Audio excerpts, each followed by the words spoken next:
To assemble the support cage, start by matching up the hole in the tub with the hole in the base. With a nut already screwed onto the support rod, push the rod through the hole and screw on a wing nut. It can help to twist the rod instead of the wing nut. Rotate the system and do the same for the other side.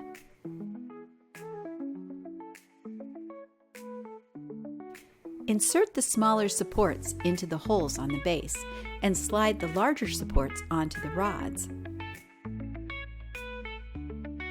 Slide a support ring onto the rods. It doesn't matter which side is up. Push the ring onto the supports. Repeat for the next 2 levels.